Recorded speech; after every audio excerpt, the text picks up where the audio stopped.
Hello friend, and welcome to this episode of How It Began, the channel where we explore the origins of common idiomatic phrases we use every day.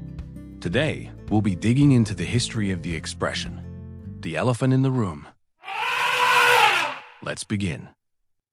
This specific idiom refers to a major problem or awkward fact that is obvious to everyone involved.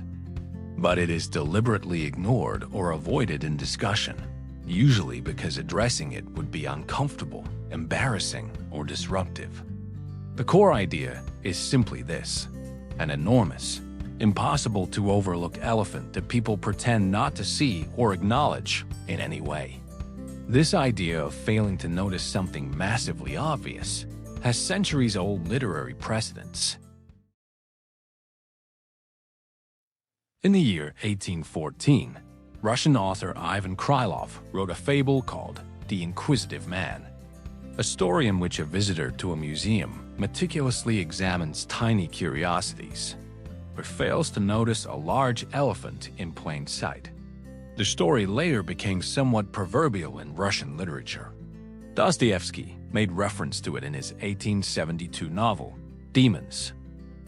Some sources also mention Mark Twain's 1882 short story, The Stolen White Elephant, which involves a comically large search for a missing elephant. It highlights the absurdity of something being so massive, yet seemingly difficult to find. This, however, is generally seen as a loose influence rather than a direct source.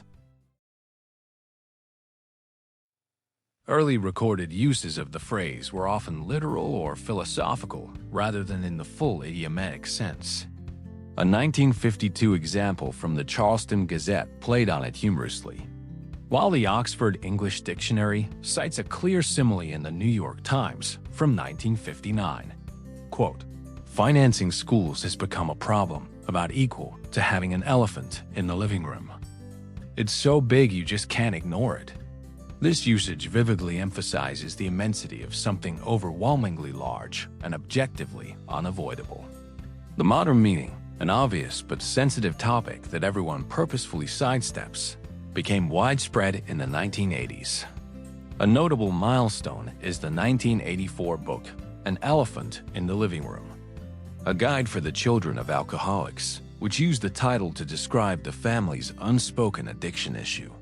From there, the phrase entered broader use in everyday language. The reason the metaphor works so well is because elephants are obviously quite large, virtually impossible to miss in any normal room. Yet the idiom imagines a social conspiracy of silence around it.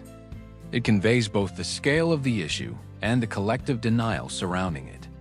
In short, while the concept may trace back to Krylov's 1814 fable, the specific idiom evolved in mid-20th century American English, as evidenced by the aforementioned quote from 1952 in the Charleston Gazette. The expression stands as a vivid example of how metaphors for denial and discomfort endure, as they tend to perfectly capture undeniable human behavior. So there it is. That's the brief history of the idiomatic phrase, the elephant in the room. Thank you so much for watching this episode of How It Began. If you found this video interesting, smash the like button and subscribe to the channel to see more.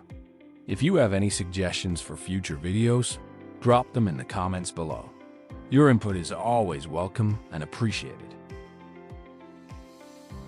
Thanks again, and we hope you'll join us for the next one.